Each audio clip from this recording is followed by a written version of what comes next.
Hai teman, selamat datang di channel Sekate New. Jangan lupa pada teman-teman untuk like, komen, dan subscribe supaya tidak ketinggalan update dari channel ini. Mimin ucapkan terima kasih. Selamat menyaksikan. Suasana makan malam di rumah Samir malam itu tampak sunyi. Yang terdengar hanya suara denting sendok dan piring saling beradu. Lelaki bernama lengkap Samir Pratmajaya itu masih kesal dengan putri semesta wayangnya. Bagaimana tidak, gadis itu sudah menorehkan kecewa dalam dirinya. Sulit sekali untuk memaafkan. Papi tahu dari siapa sih kabar itu? Andira memulai percakapan. Dia begitu ingin tahu siapa yang sebenarnya sudah menyebar perselingkuhannya itu dengan Nathan. Seingatnya, dia tidak pernah memberitahu pada siapapun. Samir bersikap acuh. Bahkan tak ada niat menjawab pertanyaan putrinya. Yang ada di pikirannya sekarang adalah Cantika. Gimana nasib perempuan itu setelah tahu kenyataan yang menyakitkan? Papi dengar Andira kan? Cukup, Andira. Papi nggak mau dengar apa-apa lagi dari kamu. Samir membentaknya. Lelaki itu undur, masuk ke ruang kerjanya. Di dalam sana, dirinya diliputi sara cemas. Gelisah. Bayangan wajah Cantika tak bisa lepas. Wajah sendunya melekat jelas, sampai ia sulit untuk menghapusnya. Diambilnya handphone miliknya di kamar. Jemari berototnya itu mulai mencari kontak Cantika. Setelah ketemu, dia coba hubungi. Nadanya di luar jangkauan. Wajar sih menurutnya. Hanya saja ada ketakutan tersendiri dalam dirinya hal-hal buruk terjadi kepada Cantika. Aku harus cari tahu, di mana dia sekarang? Tak ada pilihan lain selain minta bantuan orang-orangnya untuk mencari tahu keberadaan Cantika saat ini. Tujuannya agar dia bisa memantau keadaan wanita itu. Kabari secepatnya. Baik, Tuan. Selang beberapa saat, nomor yang ia hubungi tadi memberi kabar kalau saat ini Cantika sedang berada di rumah sakit. Keadaannya masih membutuhkan beberapa tindakan medis di tempat itu. Setelah berhasil mengetahui alamat dari rumah sakit itu, Samir memutuskan untuk menjenguk Cantika. Malam itu juga, ia keluar dari ruang kerjanya, mengambil jaket, kemudian turun ke lantai bawah. Papi mau kemana? Kau tegur sang putrinya. Cuma diliriknya sekilas setelah itu melanjutkan langkah kakinya. Aneh banget sih, Pap. Andira menggerutu kesal. Didiamkan oleh papinya. Rumah sakit Husna Husada, jadi tempat tujuannya malam itu. Kebetulan tidak terlalu ramai, sehingga ia bisa dengan mudah cari ruangan di mana Cantika dilawat. Pintu ruang melati 09. Ia buka dari luar, seraya berkata, Cantika, gimana keadaan kamu?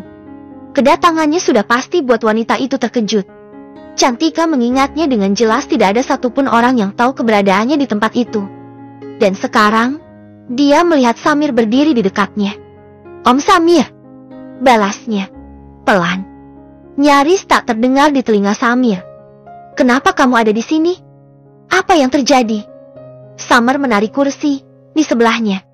Kemudian dipakainya untuk duduk. Apa kamu nekat? Cantika buru-buru menggeleng sebelum Samir lanjutkan kalimatnya. Saya nggak sebodoh itu, Om. Dijawabnya dengan yakin olehnya. Saya masih ingin hidup. Ingin melihat mereka yang sudah buat saya kayak gini hancur. Hidup bagaikan di neraka. Sambungnya penuh dendam. Rasa sakit berulang-ulang kali sepertinya meninggalkan rasa amarah yang luar biasa.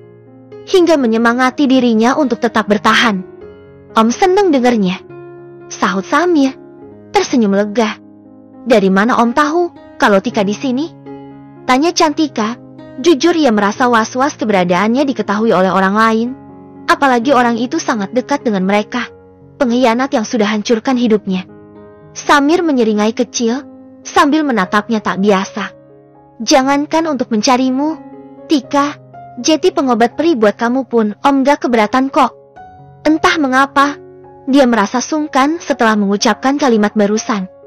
Melihat wajah Cantika yang tidak nyaman, membuatnya merasa tak enak hati. Maksudnya, kalau kamu butuh sesuatu, apapun itu, Om siap bantu kamu. Terima kasih Om, atas tawarannya. Untuk saat ini yang Tika butuhkan ketenangan diri. Sahutnya, menatap kosong ke depan.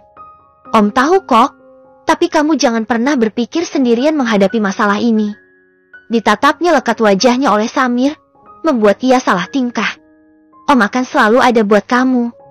Entah mengapa ia merasakan tatapan itu bukan tatapan penuh kasih, seperti seorang papi kepada anaknya, atau seorang sahabat yang akan selalu ada. Cantika merasa tatapan itu penuh kekaguman untuk dirinya, yang membuatnya tak berani membalas. Oh iya, sekarang apa rencana kamu? Setelah ini? Boleh Om tahu? Ucap Samir, membuang kecanggungan di antara mereka. Saya butuh seorang pengacara. Om, buat daftarkan gugatan cerai ke pengadilan.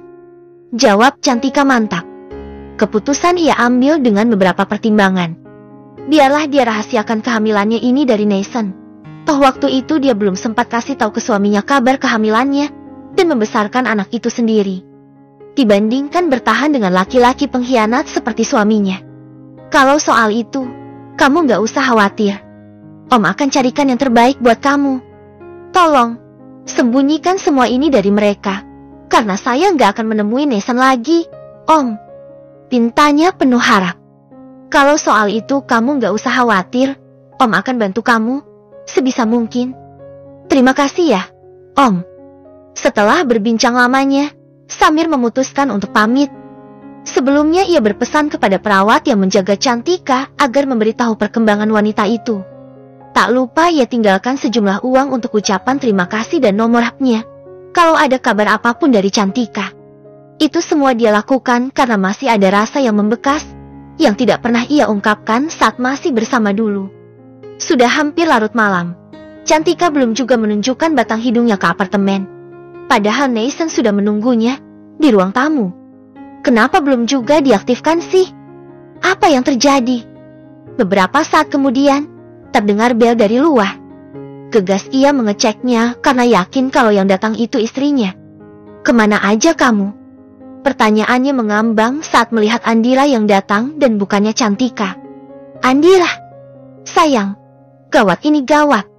Wanita itu kelihatan panik. Kamu kenapa? Lagian kamu kemana aja sih? Kok gak balas wa aku? Tanyanya kesal. Andira mendaratkan tubuhnya di sofa. Istri kamu ada enggak? Dia belum pulang dari tadi. Jawabnya lesu. Nathan ikut duduk di sebelahnya. Kamu belum jawab pertanyaanku. Dira, ada apa kamu datang ke sini? Aku mau kasih tahu kamu kalau papi udah tahu hubungan kita. Ungkap gadis itu, Nathan terhenyak kaget. Terus, papi marah sampai mau putuskan kontrak kerja sama kita. Jawab Andira. Lelaki itu mendesis, kesal. Dipukulnya kepalanya sendiri, tak percaya dengan semua ini. Tapi tahu dari mana? Aku juga nanya gitu. Tapi papi gak mau ngaku. Astaga, kok bisa gini sih? Kenapa masalahnya Jeti nambah gini? Sih, kamu tahu nggak, Dira? Cantika udah tarik saldo di ATM aku dan blokir kartu kreditku juga. Kali ini Andira yang membelalak kaget. Kok bisa? Aku juga nggak tahu. Nathan geleng-geleng kepala. Yang parahnya lagi kantor kasih aku skorsing 1 bulan ke depan. Dir, aku bisa mati kalau kayak gini. Kamu tenang aja, sayang. Aku masih punya tabungan kok buat kita berdua.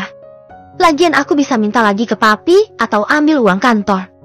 Senyum mereka terpancar dari sudut bibirnya, seolah semuanya terlihat baik-baik saja. Semua masalah mereka masih bisa diselesaikan dengan mudah. Padahal Samir sudah memblokir akses data perbankan dan pemasukan di rekeningnya.